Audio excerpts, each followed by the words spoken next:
but kind of moving. Yeah, we've got our Volibear jungle coming through. So this is quite interesting because it means Akali mid. We've got our setup from FPX. But Volibear in the jungle is not something we've seen for quite a while.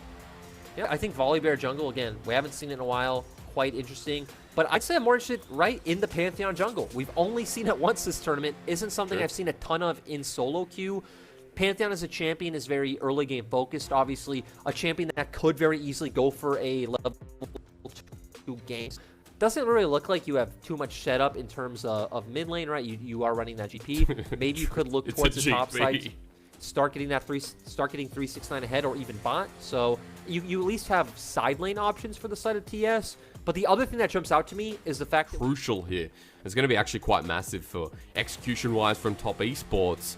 We'll talk about more of that when we get into the game. FPX on the other side, down a game after the blind pick start. But now that we have draft, it does feel like the series could begin. I'm sorry, but blind pick sometimes just doesn't cut it. Game 2, though, definitely will, as FPX take onto the Rift to bring back a game. Top esports leading the charge in this best of 5.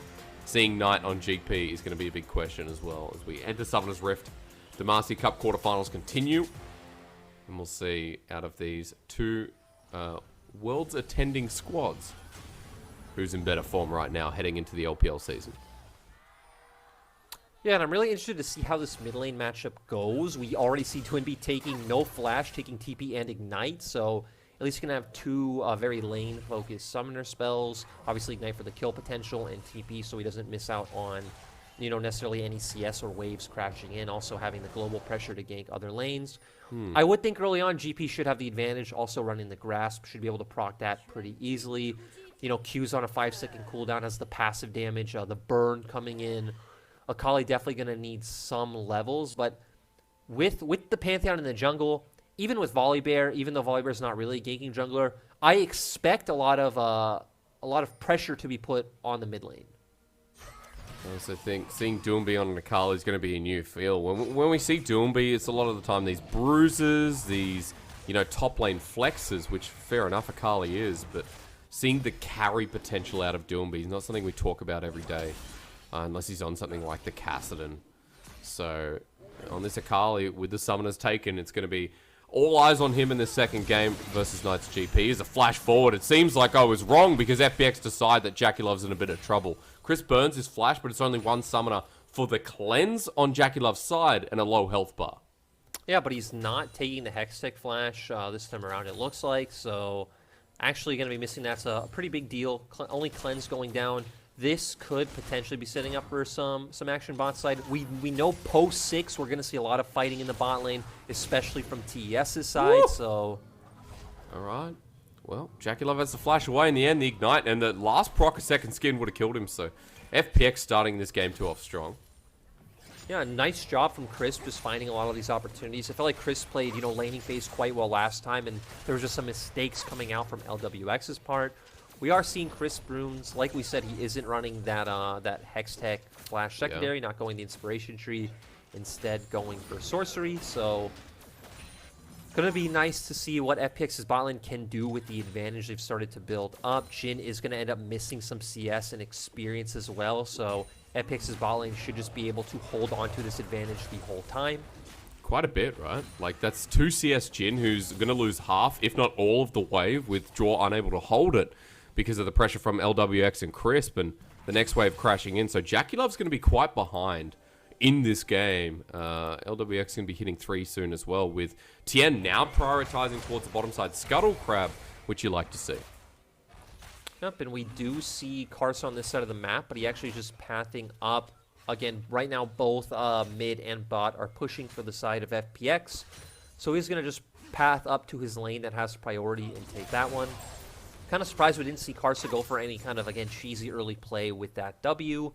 We have seen mid lane just be in an isolated laning phase, trading back and forth. And when you are a energy-based champion against a champion that uses mana, for Doinb, the name of the game has just been attacking Knight's mana pool, which he's done quite well, right? We can already see Knight's quite low on mana. You have the fleet footwork as Doinb to kind of sustain through the trades taken with the GP. And, you know, you've actually burned 2 of Knight's corrupting potions as well. So I feel like for FPX, things have gone quite well, other than Xiaolaohu not having a good time in that top lane matchup. Yeah, he's down about 15 CS on a cull starting Kennen. Range advantage being shown here. Well, for top esports, trying to get a bit more priority in mid seems to be the case. And this is kind of what we talked about during the regular season, where solo lanes for top esports were always the strongest selling point. Not only because of yuyanjia's weakness, but because top esports just had some of the best solo laners in League of Legends in their team. And Karsa was always about enabling that. So you can see game plan hasn't really changed, helps push out mid, CS advantage there with the pushing wave for Knight, plus the offensive lead you talked about in the top lane. 369's 20 CS over this Aatrox. It's really good to see top esports solo laners bringing the party to form. And I mean, right, this just goes to the like context of this not only lane matchup, but the players behind it. 369, honestly, in my mind, a top 2 top laner coming out of LPL Summer going into Worlds. You know, him and Zoom really standing, in my opinion, a bit above everyone else. Even the likes of Bin at the time. Of course, Sooning players really did ramp up in playoffs and at Worlds itself. On the opposite side of 369 is a completely untested player playing his first tournament. So this is what you would expect to happen. Again, also a ranged versus melee matchup. Aatrox is going to have some avenues later in the game once he picks up maybe the Iron Spike Whip, especially with the Gore Drinker, looking for those all-ins. But definitely not at this point, just trying to scrounge any CS that's available to him. Xiaolaohu, debut tournament. I can't say that enough. The fact that he's even playing on par at some point with these players is still impressive enough. As Karsa now on the top side jungle, this has been his priority. He's been hovering up here for quite a while. Was able to secure deep vision in this blue side, but it was cleared out by Tian, who is leading in CS. But as you can see, Karsa's in a position to gank Lyric. This could be an all-in. That doesn't even need the jungler, but into the world, into the flash away. Ooh. 369 has his own, but he's already burnt it as Tian here for the counter engage. But 369 won't be able to follow up. That was a close call from both top laners. Yeah, Karsa kind of outplaying himself. He, you know, kind of understandably thought that Xiaolaohu would back up into his turret. Of course, he didn't flash down with both Tian and Doinb hovering over. At that exact instance, Karsa flashes over that wall, and again, a bit unlucky. A bit, I think, could have been played a bit slower in terms of when Karsa, you know, used that flash. But overall, pretty much, you know, even trade for the side of FPX and TES. Of course, Xiaolaohu losing the flash could be pretty massive if TES want to look for a repeat play. Let's see, World Ender's on about half the cooldown now. Not the longest ultimate cooldown in the game, so should have that if he needs to escape. Plus, I respect the Mercury trade's first buy here, especially with the Kennen, the Pantheon. You know, we talk about the immobilization from top esports. It's going to be a needed purchase across the board, you feel, so... Even though he's down in CS, he is still surviving this lane. It is also a Hextech Alternator picked up first, leading us to the Rocket Belt for 369. Yeah, that's just, you know, your normal pickup for the Kennen. We talked about this when we were casting the other day, but Rocket Belt just feels really great right now ever since some of the key changes coming out. One, getting that movement speed burst right after you proc the Rocket Belt. And now one rocket procs all the damage, as where before, you know, each rocket procced an individual tick of damage. So both changes feeling quite nice for people who used Hextech Proto Belt before. Yeah, the new ones as well, right? Like the people like Akali, who we didn't see it on before. I'll be curious to see if Doinb picks it up in this game, because it is a start for Seeker's Armor Guard, which again makes sense when you look at what the jungle mid duo is. And the AD damage plus lethality that's going to be coming out of said AD team. So smart purchases all around as Dragon goes down for FPX, and I think I'll be looking across the board at many different things as JackeyLove once again gets beaten to a pulp. Bottom lane continues pushing. Yeah, and again, been a decently slow game thus far. When you look about some of the champions on the Rift, I think it could be a bit expected, right? We have a GP, Akali's a champion who still wants some items under her belt. The Kaisa, even though you have the Halo Blaze and have that early trading available like we've seen thus far, obviously being a lot more of a 2-item carry still. Obviously wanting to get either that Gale Force or Kraken Slayer and then the Collector on top of that. Lwx, is he in a bit of trouble though? Because bottom lane is advancing. Here comes Karsa's ultimate from the sky. But Top Esports don't find him. It's a flash burnt and a re-engage potential. Lyric, you know where this is going? Because Doinb on Akali has Ignite and the perfect execution available. Sett ult into the wall. The showstopper okay, but there's no follow-up of damage. First blood gets taken by Top Esports as a curtain call almost nails down Doinb and FPX. We're so close to achieving the greatness, but it was stolen by Top Esports. And that was not how I expected that play to go at all, right? We saw Top Esports running away from FPX. The turn comes out. They do have a ton of burst damage between a Jhin and a Pantheon, so they're just instantly able to pick up that kill onto Crisp. And Top Esports, once again, in a good position. I feel like this is a good time as well to visit the fact that Pantheon, of course, has been changed, right? There were a ton of changes that came out on him. His E can't block turret shots anymore. His R now gives passive bonus armor pen, and now that spear actually does the same damage as your Q spear and has a slow. There's just a ton of changes to the Pantheon, but we see FPX going forward. The flash come out from Sett. They all turn on him immediately after JackeyLove puts some damage down to Doinb, and he's forced to flash out. And they do end up picking up a kill off the back of that play. On that note, I was talking to a couple of coaches, and they were telling me Pantheon at level 6 just feels like a new champion now, right? With that armor penetration coming through, with the spear sweet spot of the ultimate. I didn't connect in that play, but it's always the threat you have to keep your eyes out for. Note, though, as Top Esports went to the bottom lane and countered the play from FPX, they picked up first blood. It was on this Pantheon jungle who, even with the CS discrepancy, is going to be catching up in that gold because of it, and have the gold lead in this game. Crucially, Lyric, JackeyLove has caught back up in CS and is now leading in a lane that was 20 CS up. Ooh, but FPX looking to set up this bot lane dive. Again, a play that they are famous for. Draw's face checking. The unbreakable will is popped, but Draw goes down anyway. A lot of damage from Doinb. He's a flash burnt by JackeyLove. Tian gets the chilling smite. He wants that Q smack down, but he's out of range. Is now in the top lane. 369 goes down to Xiaolaohu. First tournament, what? Who gives a crap? Because Top Esports lose their top laner. And we got to remember, we said once the Aatrox started picking up some items, he of course has the Merc Treads and the Iron Spike Whip, that he'd be able to look for those all-ins against 369. 369 did not have the Rocket Belt yet. Does end up going down in a 1-for-1 topside, but hey, when you're fighting two members, that is absolutely worth. FPX also able to get a kill bot and get bot lane turret. It was a nice play knowing that since Karsa had just been bot side, he had to reset and go clear his top side camps, so just abusing that fact. And we're going to see Xiaolaohu spot out 369 in this brush, pops the ultimate earlier, hits the second Q, and then the third Q with the sweet spot in the middle. Gore Drinker coming out at the end to secure that kill. Kind of flashes away for no reason, but hey, he still got a kill. And Karsa almost dies there on the top side from FPX. 4 members strong with Hex Flux being used by Jgl to get out. But Tian and Crisp have their health bars. They have the aggressive advantage with top lane. That's Doinb who's teleported in as well. So let's see what happens here, because this is a red invade and FPX all of a sudden really want to get aggressive in this jungle. Yeah, Knight being forced back. We need to remember Knight does have his ultimate. I'm sorry, Karsa being forced back. Karsa does have his ultimate available if they do want to look for a fight. With Jhin being bot side, though, and Aatrox's TP coming up soon, I don't expect Top Esports to look for this. But hey, Top Esports have done crazier things in the past. True. So it wouldn't surprise me. And you talked a lot about the global advantage they have. Of course, GP ult has been up for a while. Karsa going top side, though, with pings coming down. Yeah, he's got Eclipse, Luke. He has his first item, Eclipse Pantheon, giga strong with the W auto attack. And remember that he's got Conqueror, so he's going to be getting quick stacks in this game. So 2-0, Karsa in a very good position, has his ulti up and available, and that means FPX have to start playing the respect game. To your point, with GP, with Pantheon, if FPX are caught out, they over-push a lane, they can get punished very easily.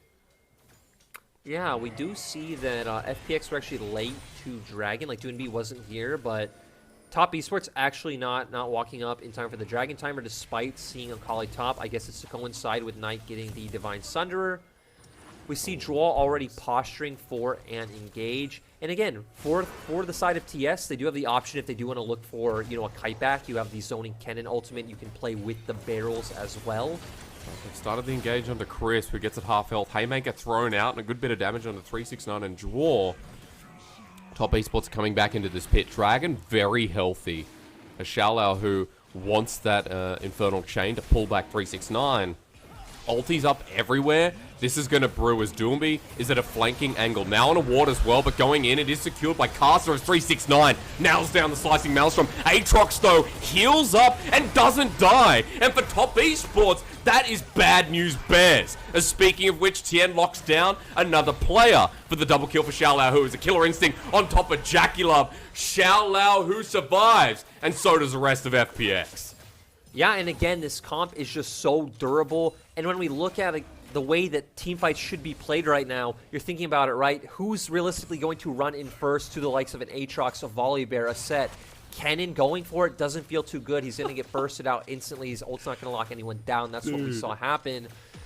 We saw TES get the Drake. That felt like a win. They should have been the ones backing off. Let FPX come into you. But 369 not wanting to stop. Jgl is the only one here. Uses the Proto Belt. This was the biggest int I've seen since Natural's Camille. God. Sorry, Aatrox. That was just horrible, and yeah. I don't know what you want to say about that, but because this is not an LPL broadcast, that was shocking.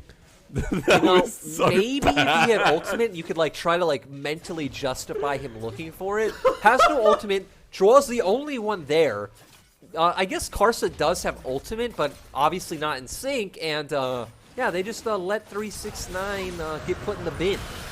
All right, here's the real play. Go, take me over this, because Aatrox doesn't actually have Gore Drinker. He only has Iron Spike Whip, and he heals that much.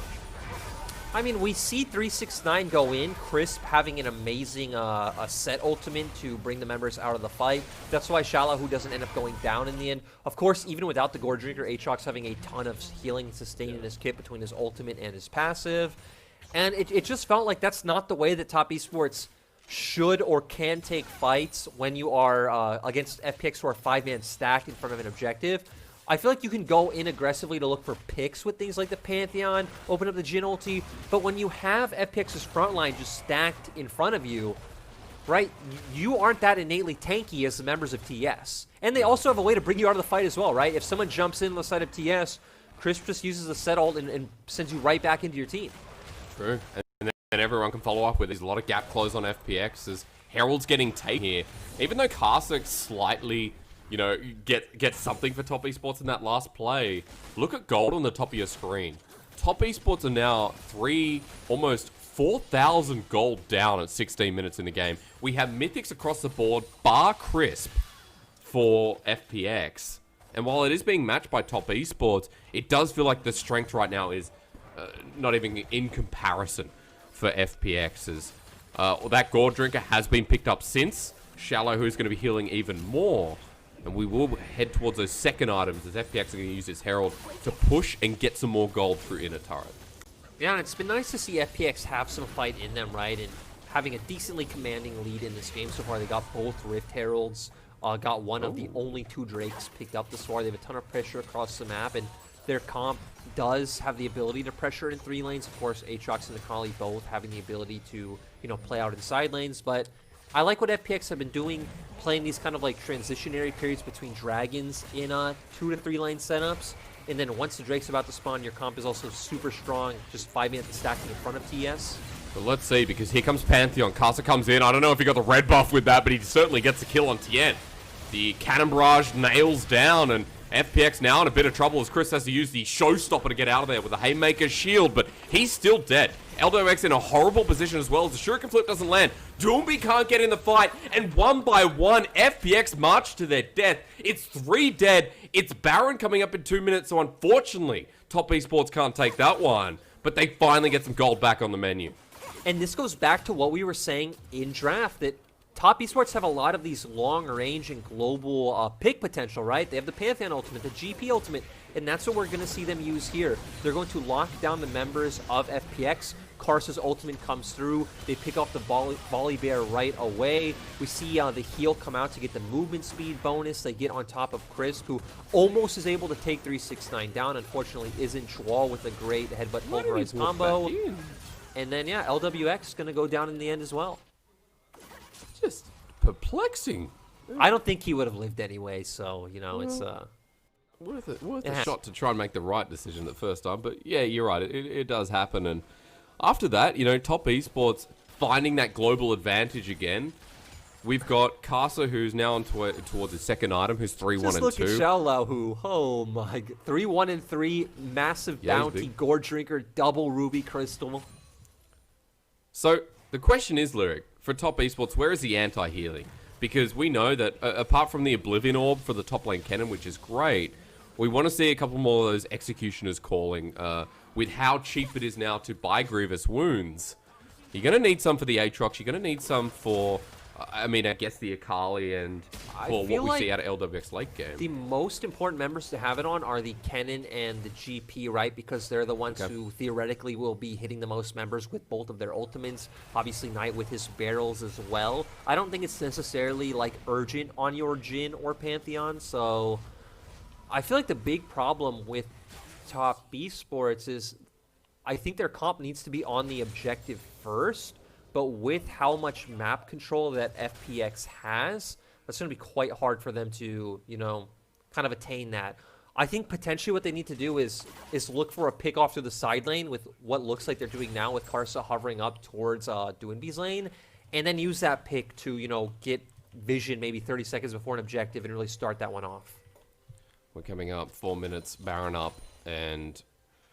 we will keep track of items as we go across. That Renan's Hurricane, the favorite that you and I have been talking about in our past couple of games for the Kaiser, is coming across the board. But recently we have seen that a lot of the Kaisers have been going Collector second and then opting in for the Renan's Hurricane for the, you know, mid to late game fights. So a lot of damage, a lot of second skin procs, and of course the ability to get that 5% execute coming on board.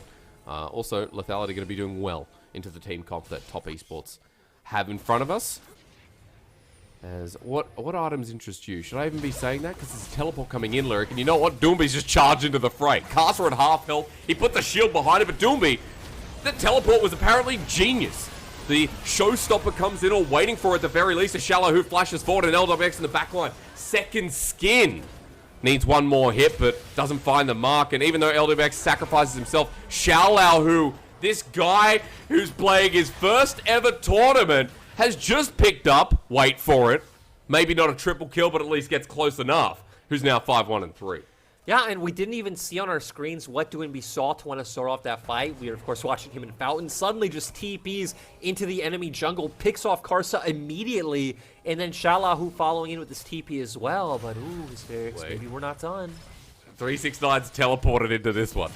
Hang on a second. Pantheon ult this time, it makes a little bit more sense. The shutdown finally goes down on this Fed Aatrox. And it is 369 who picks it up. TM flashes over the wall and FPX. Maybe sticking around with low health bars for too long. Yeah, and we are going to see what happened here. Just seeing Karsa and Jgl walking forward, having the confidence with Tian and Crisp being there that they can find the pick off. Also Xiaolaohu coming in as well. Really nice ultimate coming out from LWX. Oh my god. To find that look first at live. Lyric, look at live. We're doing it again. We're doing it live as LWX kills Draw and definitely my LPL. But FPX are getting burnt down. How have we just swapped the playbook once again? As that shot from JackeyLove was out of American Sniper for sure. Top Esports now have 2 dead on the side of FPX, and I don't think they're done, Lyric. I think they're going to go for top, and they're going to kill them all. As Karsa into Tian, that's the next play. Barrel set up. He's going to be huge. That Divine Sundering damage on the tank is exceptional. 369 goes in with the ulti. Does he die from the turret? No. So it wasn't inting play. Xiaolaohu wants to 1v3, and I got to say it's an Aatrox. This is very possible. Gore Drinker, #1. Goes in for the shield with the Hysterics Gauge. 369 running away, but locked on down. JackeyLove saves the play. And from making it an outplay on FPX's top laner. Hysterics, I absolutely missed this. More than 1 kill per minute. This is true LPL at its finest. We don't even know how that started. That started during a replay. It seems like FPX saw potentially something. So it's actually Jgl walking into a brush. Tian just kind of saying hello.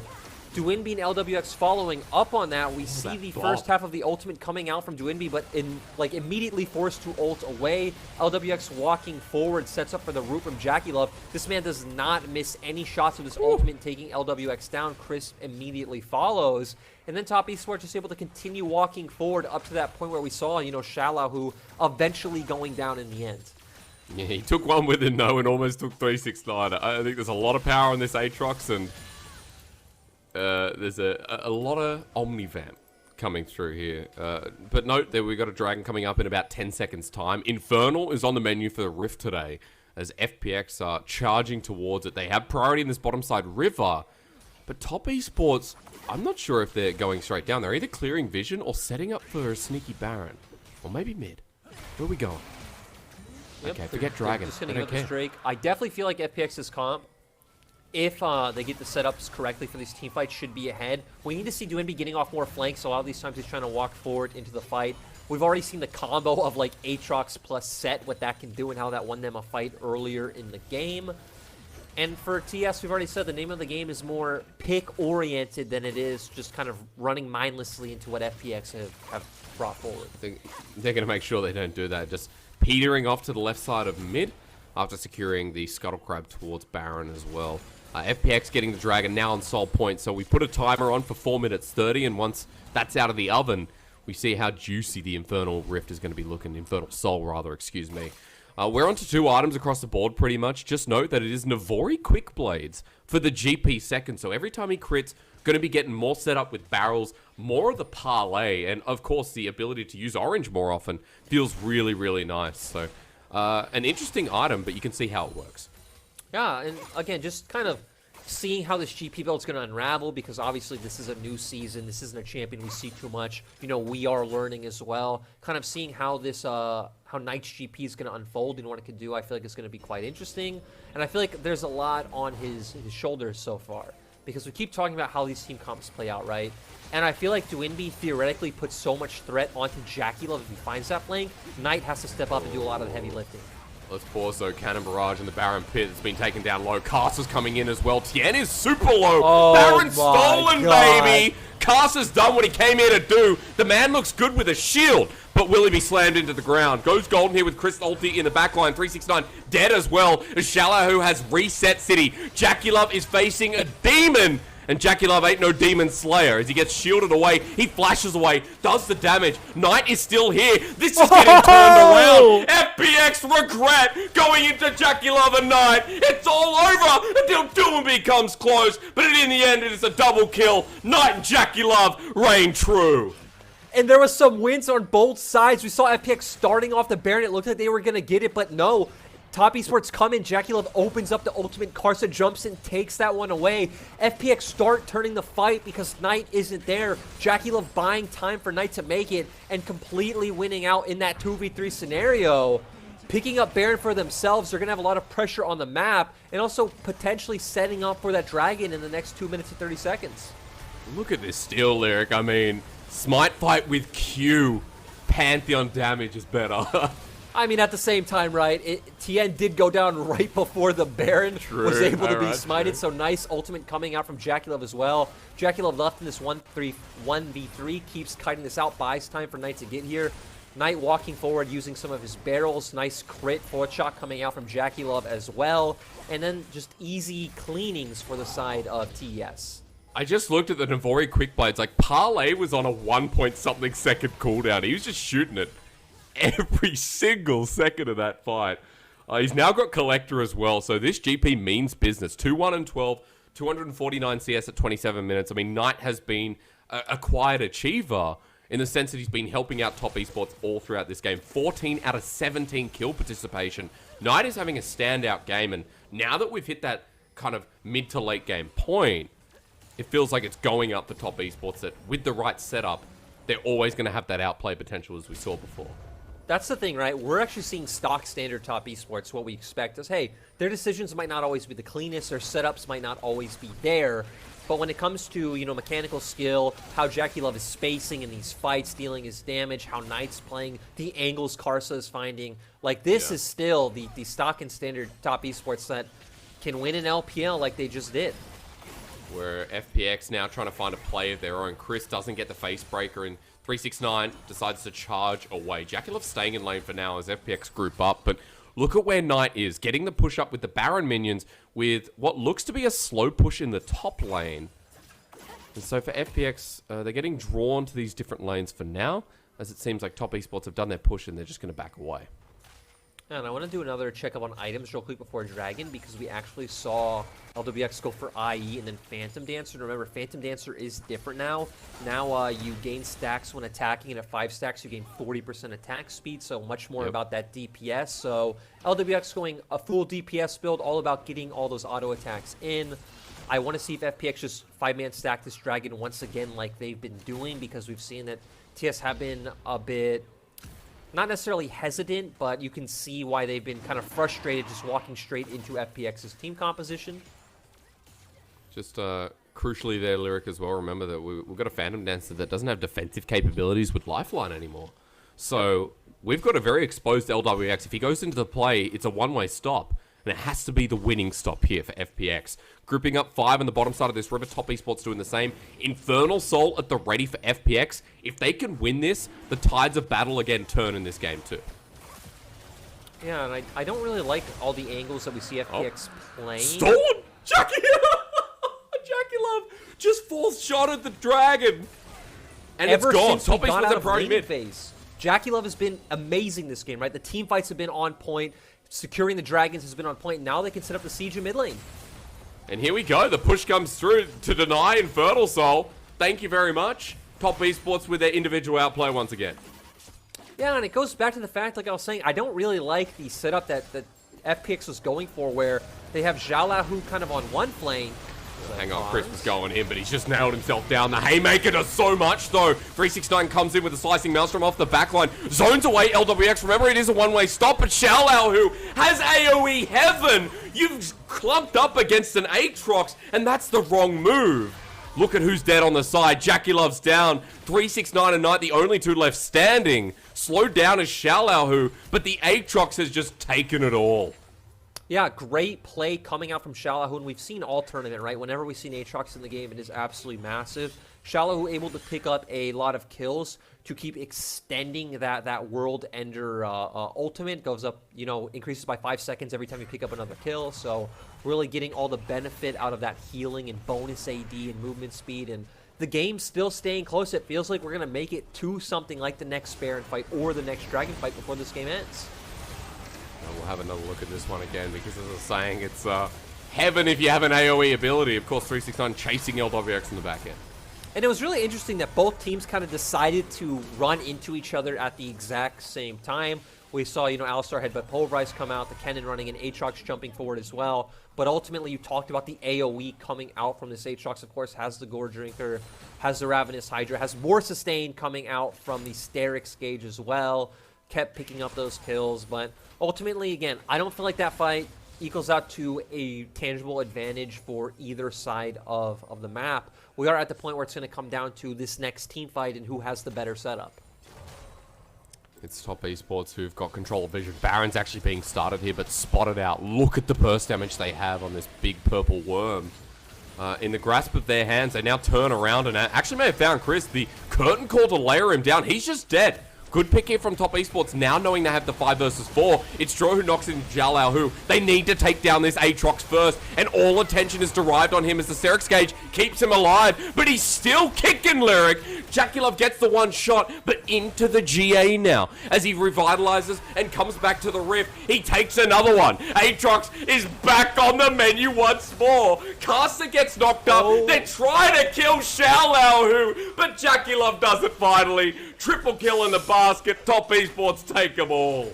I have absolutely no idea what's going on. Xiaolaohu tried his hardest to carry this FPX lineup. Again, Doinb not able to find any of these angles that we're talking about. And JackeyLove doing so much work, of course, with Karsa right alongside him. Karsa having a lot of sustain with his items as well. Surprised he wasn't going down. Nice flash by JackeyLove to finish off that fight, and it's going to lead to a Baron for the side of Top Esports. Oh my god, Aatrox needs to be nerfed. The items are just too good, man. The fact that, like, he's fed, but he was taking everything as, this is a bro move.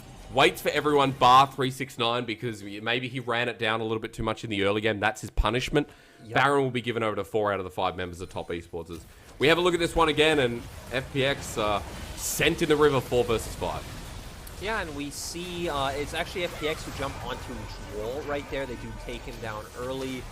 and Doinb trying to get onto the other members of TES. I don't know why he didn't just walk up to JackeyLove, who's actually left alone right next to Xiaolaohu. Felt like that was your potential chance to burst out JackeyLove.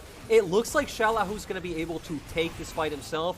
Of course, the stun coming in from the Pantheon is along with the root from JackeyLove, then the fourth shot just cleaning up that fight. Well, now in the bottom lane with the Baron, the push begins once again. And there's so much wave clear here. Honestly, top Esports clear waves instantly.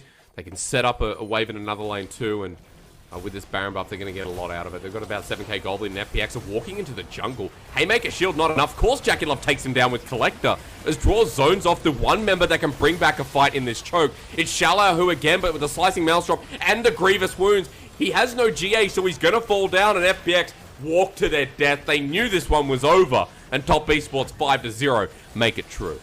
Yeah, and FPX made top Esports work for this one, but top Esports still going to be able to take out this win. Again, very reminiscent of Summer. Going to be leading 2-0 in the series. Well, a 2-0 start, maybe a 2-0 that leads to the end. Top Esports, this one was a lot more competitive, a lot more back and forth, but that individual talent reigns true. Here in the quarterfinals of the Demacia Cup, match point achieved so early in the series by TES. Yeah, again, great to see this game. I think it was very interesting coming out from draft, seeing the dynamic. Top Esports, the way they're playing, especially, really testing the limit of FPX. Now, ladies and gentlemen, there's the gold graph, an LPL 1 if I've ever seen it. I have to also apologize, there were some stream issues there, but we're working on that, and we'll give you an update there as soon as possible. But thank you for sticking with us. It is a Demacia Cup that has never kind of been this exciting, right? We've always had Demacia Cups where it is the B team consistently. But this year, at the end of what was a chaotic year, having top Esports and FPX running with pretty much their